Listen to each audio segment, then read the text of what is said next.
I dated my boyfriend for 5 years, and we never even kissed. He believed physical desire was sinful and insisted on a purely platonic relationship. I couldn't take it anymore, so I kissed him. He shoved me away with a look of utter disgust. Do you really insist on throwing yourself into the abyss of sin? After that, I never felt the slightest desire for him again. Yet he started clinging to me like a madman instead. Nicole, touch me. On the day I graduated from the spiritual purification program. As an outstanding graduate, I gave a speech in front of the students and their families. I said that true love is the communion of souls, that it should not be bound by the flesh nor driven by desire. My boyfriend, Derek Dunn, was sitting in the audience. I fixed my eyes on his face, keeping a perfectly polite smile, while nausea roiled in my chest. The only reason I could stand on that stage was thanks to him. 3 months earlier, we had kissed. That had also been our first kiss. He had pulled me into his arms, called my name, and, drunk on alcohol, leaned down to kiss me. I didn't push him away. Because we had already been in a relationship for 5 years. And at least he wasn't kissing me while calling out another woman's name.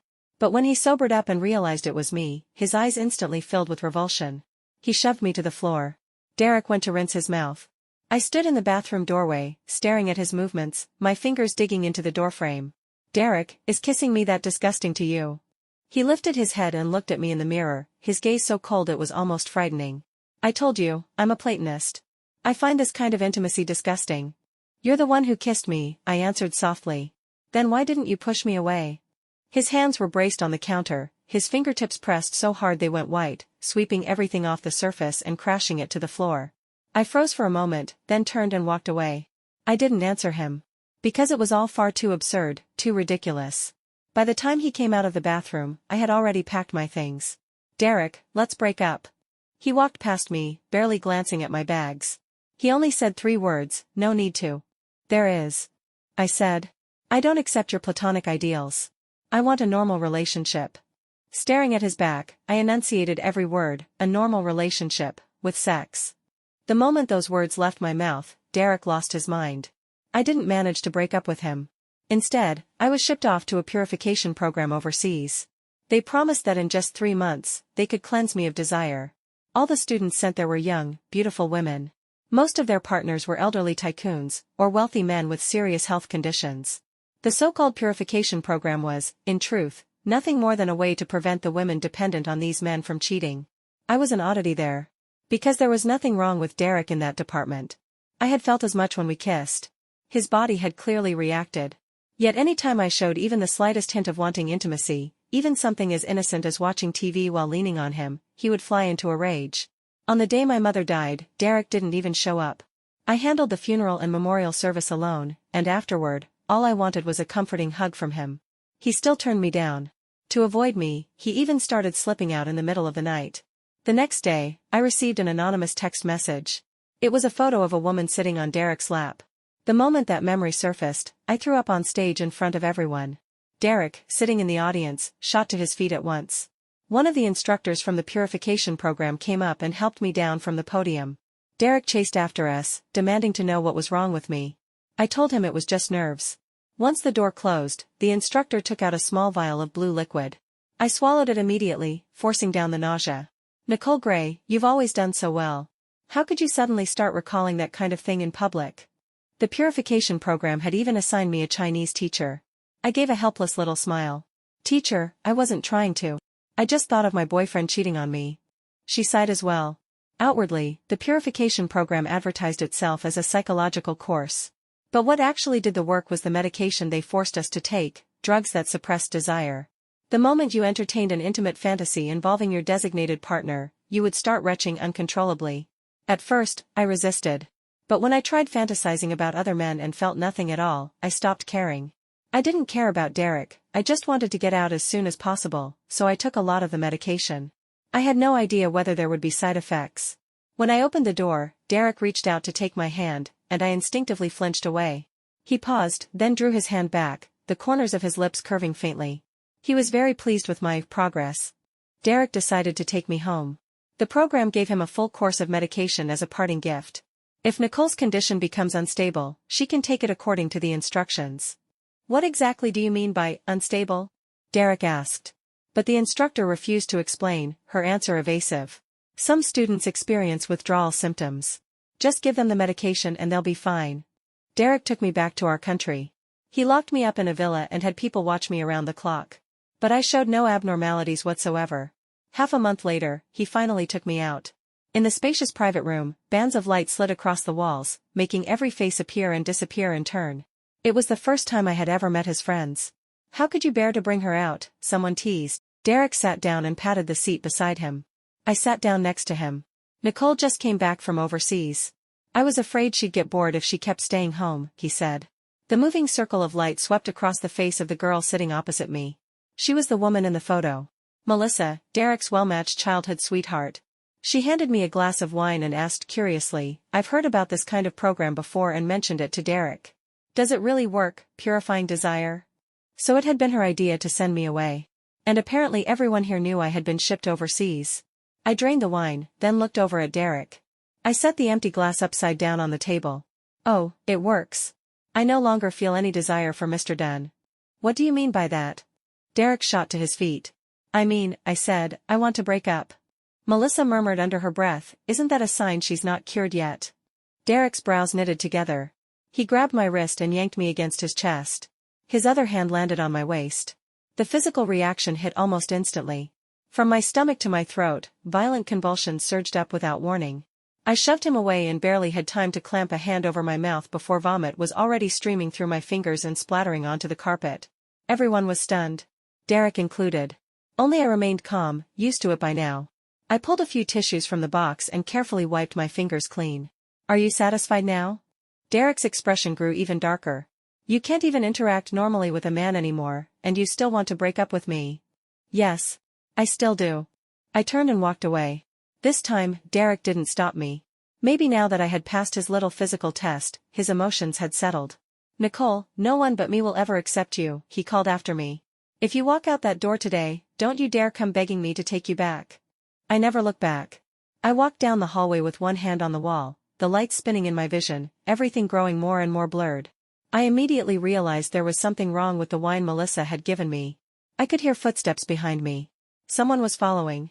I forced myself to stay alert and quickened my pace without making it obvious. At the corner, I crashed straight into a man's arms. I started to push him away, but after a second, my hands went still. I simply stayed there and waited. The familiar wave of physical rejection never came. Instead, I felt a strange, blissful loosening, as if the medication's grip on me were being unknotted. Nicole, how long do you plan on holding on to me? The man's features were backlit, his brows and eyes etched in shadow, his smile edged with mockery. He was Bradley Davis, the crown prince of the Davis family. He and Derek had once been friends. He had even spoken up for me before, though I'd later heard they'd had a falling out. Bradley reached up and felt my forehead with his hand. Looks like you've been dosed. I'll take you to Derek. No. We broke up. I looked straight at him, my voice steady. Besides, he can't help me. Bradley tilted his head and studied me with a faint smile, the back of his hand resting lightly at my waist. Then what do you suggest? His voice was soft, yet in my ears it was unbearably enticing. With the last of my strength, I wrapped my arms around his neck. My lips brushed along his cheek and slowly came to rest beside his ear. Bradley, can you? A strong hand clamped hard around my waist. Bradley lowered his head to look at me, his gaze dark and unreadable. Nicole, you don't even ask whether I'm willing. You only ask whether I can. I can't take it anymore, I whispered. Please. Bradley's bed was huge and impossibly soft. The two of us sank into it like a butterfly wrapped tight in its cocoon. Our bodies were the torso, our arms and legs, the trembling wings. Every slight shiver felt like life itself beating against the air. Bradley murmured by my ear, Nicole, are you sure? But my mind was already fogged beyond reason. I pointed up at the ceiling. If only it were a mirror. I want to see you. Bradley's gaze darkened. He covered my mouth with his hand. All right, he said. I'll take that as an answer.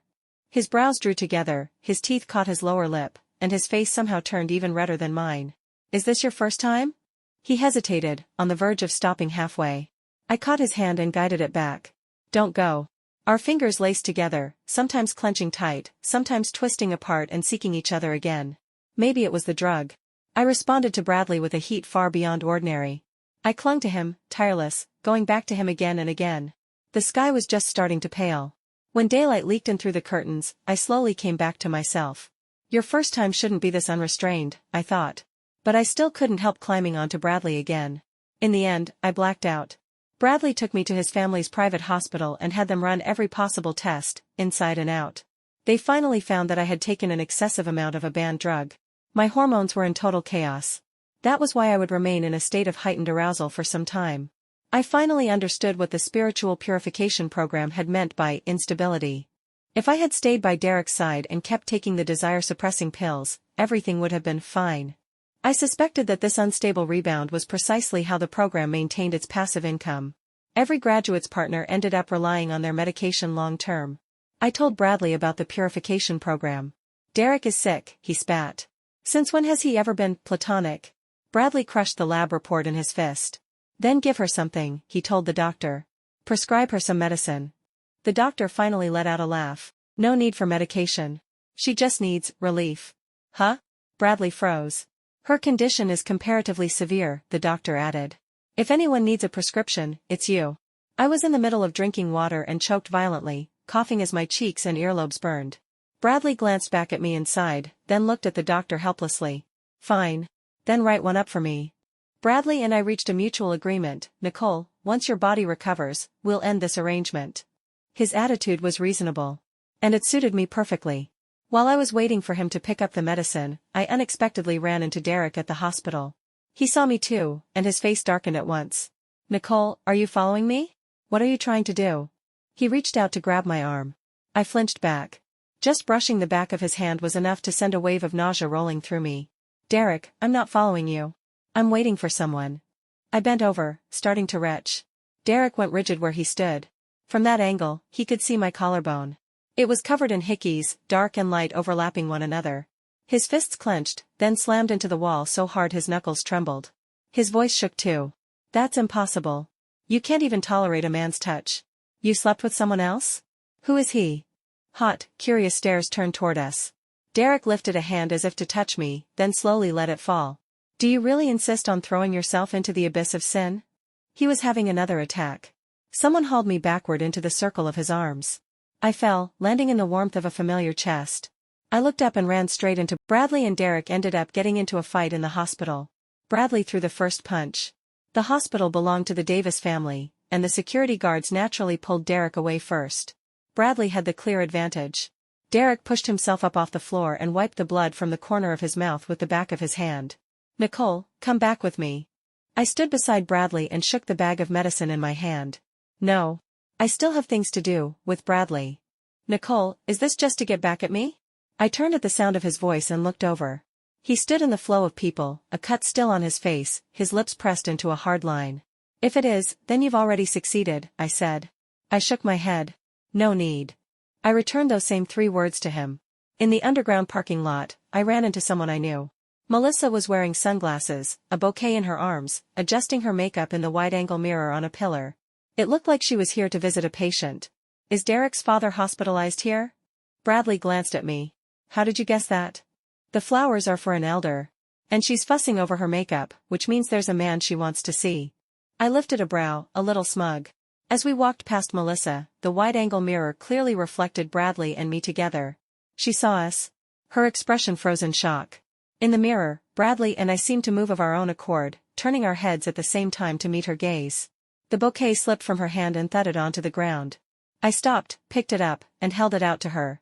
She immediately lowered herself, apologizing to me in a small, careful voice, her eyes darting repeatedly to Bradley's face to gauge his mood. Nicole, I swear I didn't know there was anything wrong with the wine that day. I really didn't do it on purpose. She didn't actually feel she'd done anything wrong. She was only afraid of offending Bradley. I stuffed the bouquet back into her arms. You like Derek. I've given him to you. I wish you two a happy ending. My blessing was sincere. Unfortunately for her, Derek stepped out of the elevator just in time to hear her apologizing. As Bradley and I drove off, the two of them were already in a blazing argument. Derek slapped her. Melissa, unwilling to back down, slapped him right back. In truth, the two of them were quite well matched. The moment we walked through the villa door, Bradley grabbed me from behind, pinned me lightly against the entryway cabinet, and kissed me hard. I pushed at his chest. You know we're not dating. I know, he replied. You don't have to keep reminding me. Flustered, I tried to explain. It's just, your eyes looked really full of emotion. He ducked his head, lips curving in a teasing smile. I look at dogs with emotion too. I had no comeback for that. I had to admit, Bradley's sense of service was impeccable. Off the bed, he was the young master of a powerful family. In bed, he behaved like a pampered little lord. Wrapped in a bathrobe, Bradley sat there rubbing a hand through his damp hair, satisfaction written in every lazy line of his brows and eyes. "What are you thinking about?" he asked. "Honestly? I'm thinking about how much I should pay you for your services. I'm not short on money." Bradley paused, the corner of his mouth twitching upward. "But I can't just let you take advantage of me for free either. So, every time, you can do one small thing for me in return." "Huh?" Bradley sat on the carpet, his back resting against the side of the bed, his expression gentle and relaxed. I knelt on the bed behind him, blow-drying his hair. Warm air roared from the dryer, brushing over the backs of my hands. That was what Bradley wanted me to do. In the soft light of evening, everything was washed in liquid gold, the glow skimmed over my shoulders and pooled along the clean line of his profile. A rare, quiet moment. Shattered by a call from Derek. I put the phone on speaker and turned the volume all the way up so I could just barely hear him over the hum of the dryer. "Nicole, nothing ever happened between me and Melissa. That photo was from when I'd had too much to drink. She took it on purpose." His voice sounded heavy, subdued. I replied. "Last time, I overreacted. I just didn't want you to leave me, so I sent you overseas." So, what are you doing right now?" Bradley tipped his head back until his eyes met mine. "She's blow-drying my hair," he said calmly. A crash sounded on the other end of the line, followed by Derek's broken shouting, half sobbing, half cursing. "Can't you two do anything else? Bradley, don't touch her. I can't bear it if she's hurt even a little." Bradley let out a low, disbelieving laugh. I sighed. "Derek, stop it. This is my choice. You have no right to interfere." I was about to hang up when he suddenly blurted out a confession. "Nicole, I really love you. Let's get back together." "I don't love you, Derek. Back then, when I had nowhere to turn, you helped me and my mom. I've never forgotten that. But now we're even. People never forget the hand that reaches for them when they're in dire straits. I was no exception. At the time, I thought I couldn't refuse him. He treated me well. Maybe, I'd thought, it might actually work out. So I gave him the chance, to love me, or to hurt me. Looking back now, he'd clearly chosen the latter." Derek fell silent for a long time. "Nicole, we're not even," he finally said. "Your mother's keepsake is still with me." He meant the necklace I'd sold. I told him to keep it. I had no intention of seeing him again. He said he wanted to return it to me. Fine. Then hire a courier and send it to Bradley's villa. No. I'll bring it over myself. Half an hour later, Derek was standing at the entrance to the villa. I had Bradley go down to get it for me. He came back quickly. I opened the velvet box and ran my fingertips over the necklace, remembering what my mother had said, that it was enough to support me for a lifetime. "Bradley, my eye for things clearly isn't great. How much do you think this necklace is actually worth?" Bradley slid an arm around my waist from behind, his palm spreading a rolling heat across my skin. "You're right, your eye isn't great. On the market, this piece is worth, what, a few $100,000 at most. A few $100,000 would never support me for a lifetime. Time to do something more practical." The lights dimmed all at once, and when I snapped back to myself, Bradley's face was already only inches from mine. I don't know what time it was when I ended up sprawled on the carpet, shoving Bradley's head away with my foot and ordering him to get me water. In the glow from the street lamp outside, I caught sight of a slumped figure standing there. Derek was still downstairs. Bradley didn't think much of it.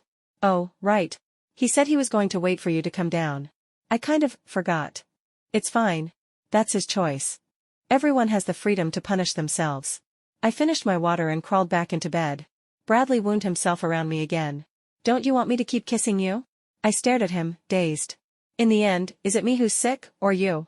He laughed softly. "Maybe we're both messed up in our own ways." A few days later, I went to the hospital. I stopped outside a VIP ward and saw the old man lying there quietly with an oxygen mask on. Halfway down the corridor, I ran into the same doctor Bradley had introduced me to before. He was a deputy director. He had me run through another round of tests. The results showed a big improvement. "It seems President Davis Jr.'s physical stamina is quite something," he remarked. I could only give him an awkward smile and quickly changed the subject, asking about Derek's father's condition. The doctor said he only had about 6 months left. Bradley happened to be nearby and hurried over. "In less than 3 months, I'm confident Miss Gray's body will be fully recovered," the doctor added. "You're sure?" Bradley asked. The doctor's expression turned cautious. "President Davis, if you're worried, we can always get a few more doctors to take a look." Bradley studied him for a moment, then said nothing. Instead, he took my hand and pulled me into an empty office. Why did you come to the hospital alone? Are you feeling unwell? Did I hurt you? He was clearly worried, but he didn't seem particularly pleased. None of that. I drew a deep breath and looked up at Bradley. Can you do me a favor? Here? He calmly took off his watch and loosened his cufflinks. I froze, then felt my face go up in flames. Not that kind of favor. Did his brain have no other setting? Bradley pressed his lips together, sounding completely indifferent. Sorry. I thought that was the only thing you needed me for. From his tone, he didn't sound sorry at all. I stepped closer, lowered my voice. I want you to help me arrange a paternity test, with Jeremy Dunn. Shock flickered in Bradley's eyes. You're suspecting, this is insane. I mean Derek. Not you. We'll know for sure once we test it. Bradley's expression hardened. He grabbed his coat, ready to leave. I stopped him at the door. Wait. Is this office always empty? No one uses it. Bradley turned back and gave me a helpless little smile. It's my office. I just don't come here very often. I nodded, leaned back, and hopped lightly onto the desk. Then we can do it here. Bradley turned fully to face me, eyes fixed on mine. The hand that had been resting on the doorknob slid down, a sharp click echoed through the room as he locked the door. A week later, I had the report in my hands. I was, unequivocally, Jeremy Dunn's illegitimate daughter. I was Derek's half-sister. That explained so many things that hadn't made sense. Why my mother had said a necklace worth only a few $100,000 would be enough to raise me for a lifetime. Why a single necklace had prompted Derek to drag me into a kept woman arrangement that was really revenge in disguise. Why, when my mother was transferred to the U.S. for treatment, from her emergency discharge to boarding a private plane, this middle-class woman never asked a single question. 5 years of deranged, nerve-fraying love suddenly cleared before my eyes. Like clouds parting, everything snapped into focus. After 5 years, I finally saw things from Derek's perspective. He had sat in that car, staring at the necklace, and realized that the girl standing out in the rain was his father's illegitimate daughter. His mother, who had borne him, had died not long after in a storm of fights and infidelity. She'd thrown herself into the sea. And he had decided to take revenge on this little sister. First, he made sure the necklace wouldn't end up in anyone else's hands. Second, he had her mother, the other woman, shipped off to America. Third, he kept the girl by his side as a convenient servant. I crushed the report in my hands and suddenly burst into laughter. Laughed until my vision blurred and the laughter turned to tears. I had actually thought he'd done something good for me. Derek, you were right, I whispered. We're not even. I put on the necklace. Dressed myself in my mother's style. Went back to the hospital. In the ward corridor, I walked straight into Jeremy. He became highly agitated, demanding to know where I'd gotten the necklace, asking if I knew a woman named Linda Gray. She was my mother, I said. She's already passed away. I helped Jeremy back to his bed. His gaze lingered on my face, warm and clinging. You look so much like her. We did another paternity test. And then Jeremy and I acknowledged each other as father and daughter. I visited him often after that. He liked to listen to me talk about my mother. I told him she had never remarried, never once mentioned my father. She often sat at home holding the necklace, staring into space. Even when we were short on money, she never considered selling it. Jeremy wept openly. Every word I said was made up. I saw Derek again too. In front of Jeremy, we pretended not to know each other. But when I went to the bathroom, he slipped in after me without a sound and locked the door behind him. Nicole, now you understand why I did what I did. It's not that I didn't want to be with you, enough? You're sick. I cut him off before he could finish. Derek's eyes were bloodshot. I thought, if I gave you the necklace back, we could be a family. He was completely insane. He lifted a hand, reaching toward my face. I didn't move, just watched him coolly. You know I'll throw up if you touch me. His hand stopped in midair. He closed his eyes, and a tear slipped from the corner. I was wrong, Nicole. I didn't seize my chance. I shouldn't have overthought it. Your mom is dead, and my dad will be gone soon. You were never supposed to find out any of this. I could hardly believe it. After everything, he was still this unhinged. I raised my hand and slapped him hard. Derek stared at me, stunned, a bright red handprint blooming on his cheek. Then he laughed happily. See, he said. You can hit me and it's fine. We can still have contact. You can hit me all you want. That slap gave him hope. Derek actually took my hitting him as a good sign. I pounded on the door and shouted for help. The commotion alarmed half the hospital. Security burst the door open and pulled me out. Jeremy thought Derek was bullying me and snatched up the vase by his bedside, hurling it at him. Blood streamed from Derek's forehead, running along his brow and down across his cheek and chin. Derek's expression didn't change. He casually dabbed at it with a tissue and tossed the bloody wad into the trash. It's fine, Dad. Once you're dead, we'll be one big happy family. Jeremy was so furious he nearly passed out. Bradley found out what had happened and immediately banned Derek from setting foot in the hospital. He started taking me out to the movies, to art exhibitions, to watch equestrian competitions. Little things like that, every one of them bought with his body. I felt like we were dating. Under the warm yellow streetlights, Bradley walked beside me. He glanced over, brows lifting slightly. I don't know how you feel, he said, but I've definitely been dating lately. I don't want a relationship for now. Then just think of it this way, bed linens still need regular care and maintenance. Bradley shoved his hands into his pockets, a wild, unrestrained grin on his face. One day, Jeremy happened to catch Bradley and me together.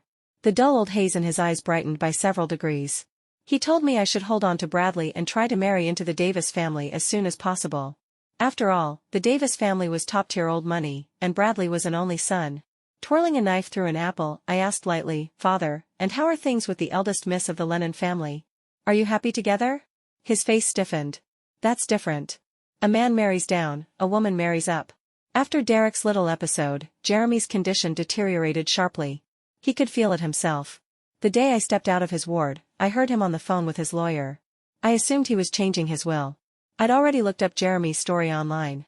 Before he met Derek's mother, Allison Lennon, he'd been a speculative businessman. He'd had his moment of glory, then gone bankrupt. The first decent money he ever made went toward buying my mother that necklace. After he went under, he broke up with my mother and married Allison Lennon instead. The Lennon family invested in him and gave him the chance to make a comeback. They were an old, entrenched dynasty, unshaken by time. Even though Allison had passed away years ago, Dunn Group was effectively still under the Lennon family's control. No wonder Derek could afford to treat his father so horribly. He was their direct grandson, the one in charge of Lennon Corp. Jaden Lennon was his maternal uncle. Looked at another way, Jeremy was essentially the Lennon family's live-in son-in-law. That was why he had never stopped pining after my mother, the one woman who had once belonged to him completely. And a man who believes he sacrificed his dignity in exchange for success never truly feels gratitude. He only believes it's his due, that the world owes him. Things unfolded exactly as I'd expected. 2 months later, Jeremy died. At the funeral, the lawyer made the announcement. All of Jeremy's assets would be inherited in full by his daughter, Nicole Dunn. The mourners fell utterly silent and, as one, turned to look at Derek. Dressed in a black overcoat, he tugged slow, distorted lines into the corners of his mouth, a grotesque smile stretching over his face. Nicole Dunn, he said. Perfect.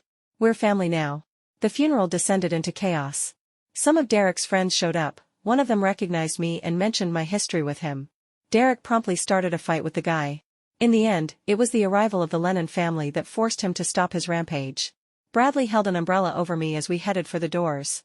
As we passed them, I glanced at a cold-faced middle-aged man. Bradley followed my gaze. That was the man at the helm of Lennon Corp., Jaden Lennon, Derek's uncle. He was Derek's real backing. Without him, I'd never have met Derek at all. So are you stronger than he is? I asked, genuinely curious. Bradley was caught off guard for a moment. He cleared his throat. My dad is stronger than he is. We walked on under the umbrella, laughing as we left the mess behind me. I became a major shareholder of Dunn Group. At the same time, Derek's executive position was revoked. He didn't rage, didn't protest. He just kept begging me, over and over, to forgive him. I only want you to be with me. I won't do anything else. Whatever you like about Bradley, I can learn. You can do to me everything I've ever done to you. In the break room, he took all the medication the purification program had given him and poured it straight down his throat. He ended up landing himself back in the hospital. Because of that, Jaden Lennon came to see me. Miss Gray, Derek truly cares for you. I hope you'll reconsider.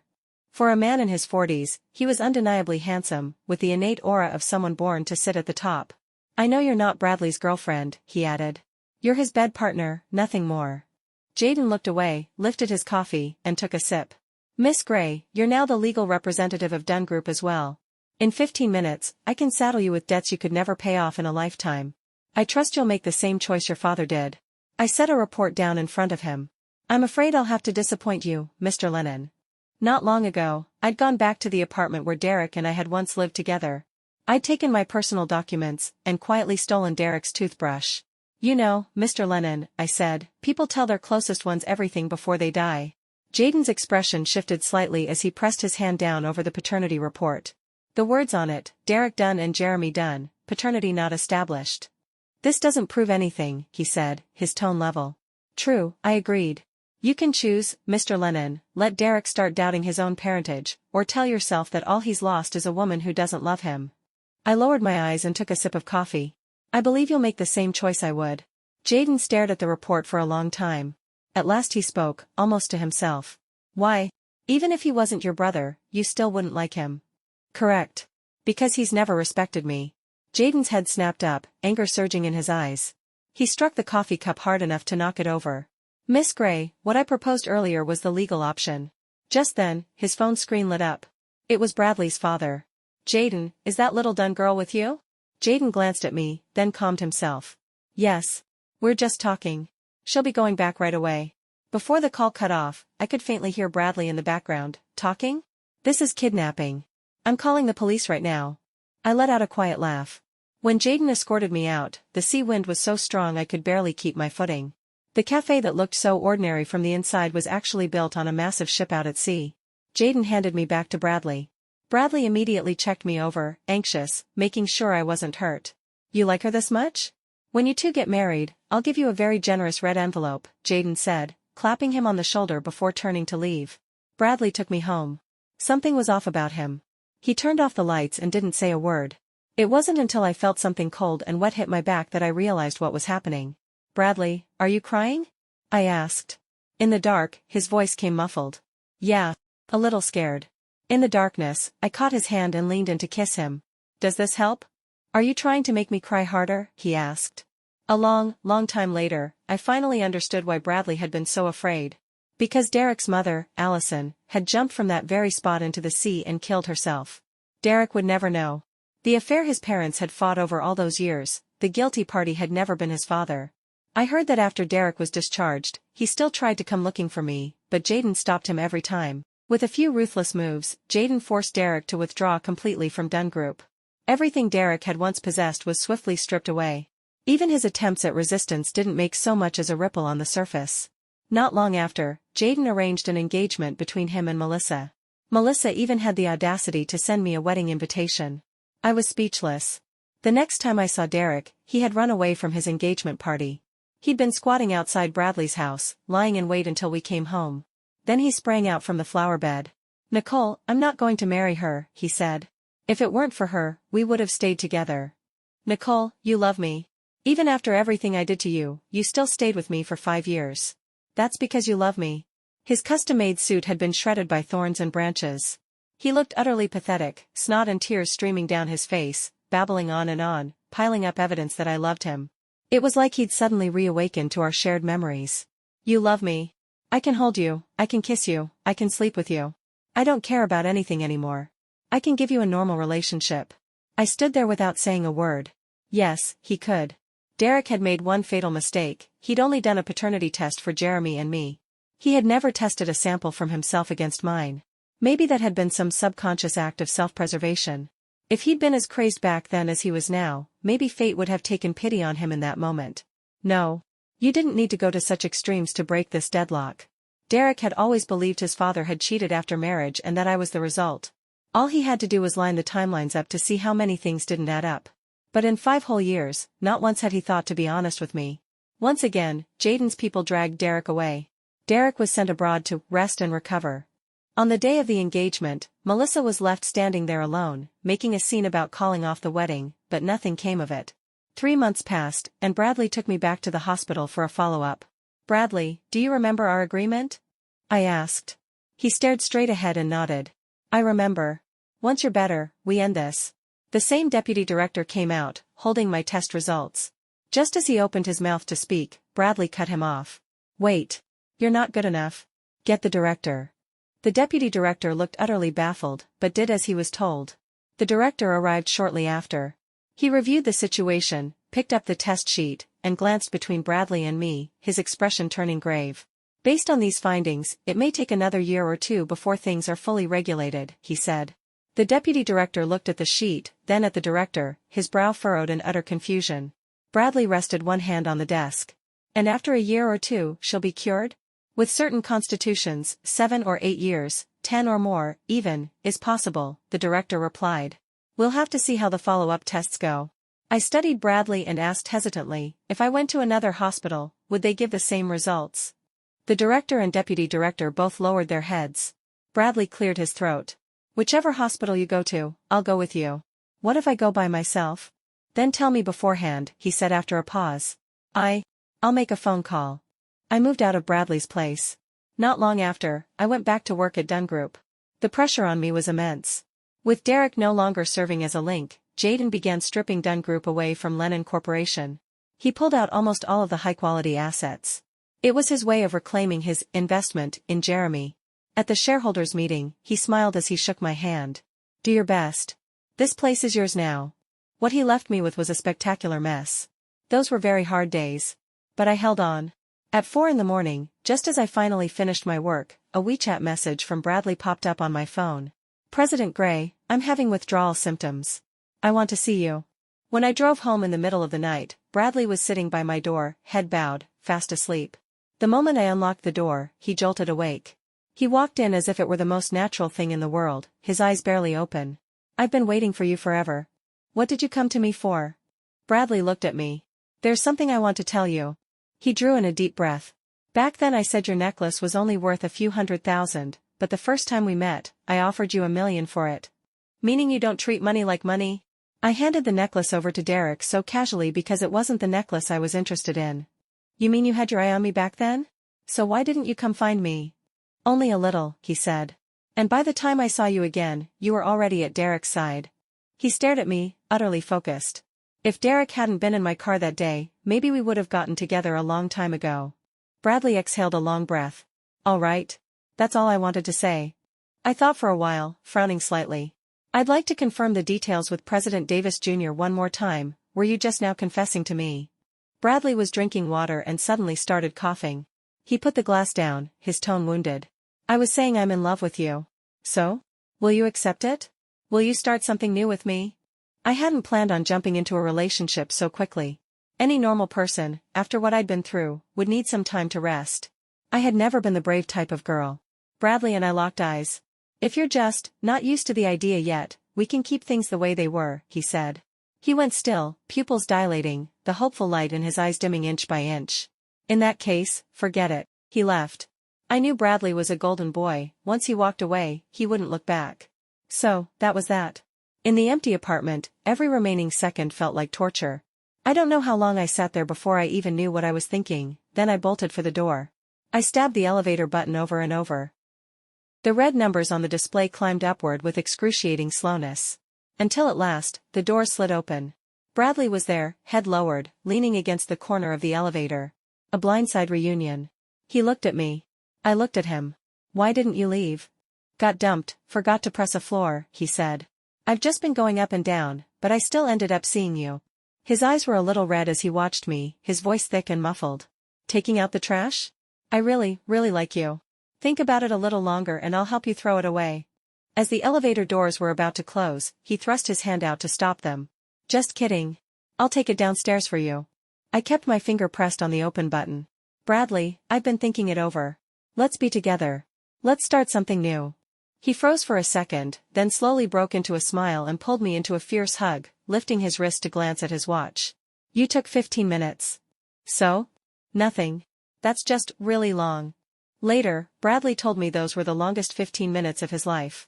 And when the elevator doors opened, they became the 15 minutes most worth waiting for. In those 15 minutes, I'd only managed to see one thing clearly. I had fallen for Bradley. He said he'd known for a while. Since when? I asked him. In the office at the hospital, it felt like you were trying to soothe me. He pinched my chin, chuckling. And you only said we could do it there after you found out it was my office.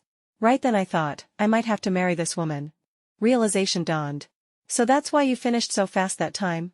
No, that was because it was almost clock-out time. I didn't want anyone to hear. 6 months later, Bradley and I got engaged. The 5 years of my life that had been delayed were all dragged back onto track by him at once. Wearing a gown and holding a champagne flute, I looped my arm through Bradley's and toasted the various big names and power brokers. I looked up at Bradley, my eyes full of love. Someone snapped a candid shot that blew up online almost immediately. But no one knew. Once, I had stood in a torrential downpour for 5 hours. Only Bradley's Maybach had stopped in front of me. In fact, I'd seen Derek before that. It had been a sunny day. I'd approached a couple who looked like they had money. The guy seemed interested, but the girl dragged him away. Derek, people on the street are all scammers. Those two had been Derek and Melissa. Fate had once gone wild trying to push me toward Derek, but we'd never quite meshed. On the night of my engagement, my phone rang. It was a call from Derek. "Nicole, congratulations," he said. Bradley picked up for me. "Derek, she's so tired from the engagement party she fell asleep." Derek was silent for a moment. "Was she happy today?" Bradley shot back, "Who wouldn't be happy getting engaged, besides you?" Half asleep, I heard it, and hugged Bradley's arm. "I'm happy," I murmured. A warm kiss brushed lightly against my forehead. Later, Derek returned to the country. He was going to finally marry Melissa. But I didn't care about any of that. I only hoped he would stop disturbing my life. But in the end, things with Derek blew up so badly that I couldn't help hearing about them. The day before his wedding to Melissa, Derek's car suddenly went out of control and crashed into the shoulder. Melissa, in the passenger seat, was gravely injured on the spot. The police investigation later confirmed that Derek had been the one driving. They had been arguing in the car, and it had escalated into a physical fight, leading to the tragedy. Based on the dashcam footage, Derek should have gone to prison. But Jaden produced Derek's psychiatric evaluation and his mental health records from the past 3 years. The case, which caused a nationwide stir, dragged on for 4 or 5 years. I saw Melissa on TV, paralyzed from the waist down, seated in a wheelchair as she appeared in court. The Melissa of today hated Derek to the core. But the judgment didn't turn out the way she wanted. Because Derek truly had gone insane. Honestly, I had suspected his mental state a long time ago. He didn't recognize me anymore. He only kept shouting for the necklace. Jaden came to Bradley and me for help. "No matter what astronomical price you name, I'm willing to pay it to buy that necklace back." I gave the necklace to him. In exchange, I asked him to look after me more in the business world. I squeezed Bradley's hand tight. "What do I do? I really dislike Derek, but I want him to get better." Bradley said it was perfectly normal, he hoped so too. Bradley and I got married. Jaden attended our wedding. He fulfilled his earlier promise and gave us a red envelope so large it could only be described as massive. After the wedding, he took Derek abroad with him. Melissa slowly faded out of sight as well. In this vast and brutal tragedy, the only people who were completed were Bradley and me. Back then, I had changed my surname for the sake of acknowledging my father. Now I changed it back to Gray. What used to be Dunn Group was now Gray Corp, and business was booming. The Davis family gradually came to accept me. Only after marrying in did I learn how much work Bradley had done behind the scenes to be allowed to marry me. In the 3rd year of our marriage, Bradley and I had a lovely daughter, Emma Davis. She looked a lot like Bradley, cool on the outside, irresistibly cute whenever she opened her mouth. Bradley was deeply worried. "When you grow up and start dating, you'd better have better taste than your mom." "Husband, is my taste really that bad?" He took such good care of me that I'd long since learned how to act spoiled. Bradley seemed unable to resist it at all. When Emma turned 5, we took her to Paris on vacation. She wore a little white dress and ran happily down the streets of France. In her hands was a bouquet wrapped in newspaper, with 5 white roses tucked inside. "Mom, a really handsome uncle just gave these to me," she said. The card nestled in the bouquet was written in an elegant hand. "I won't disturb you, but I'm still loving you. Thank you for once giving me a kiss." It had to be Derek. I thought, maybe he had recovered. Bradley scooped our daughter into his arms and tapped her nose. "Is he more handsome than Daddy?" "Nope. Daddy is the very, very handsomest." Emma was already an expert at flattering men. When Emma was 13, Jaden went to prison. Rumor had it that Derek had submitted a trove of incriminating evidence. He was charged with a string of serious crimes, insider trading, kidnapping, unlawful detention, and more. Only then was I certain that Derek knew everything. After that, he never came back to the country. When Emma fell in love for the first time, I personally taught her the lesson on sex. "When you're the one taking the initiative, this is my love for you, is the power you're granting them," I said. "When you're on the receiving end, learn from Bradley, if you don't love me, then even if you hand it to me, I don't want it."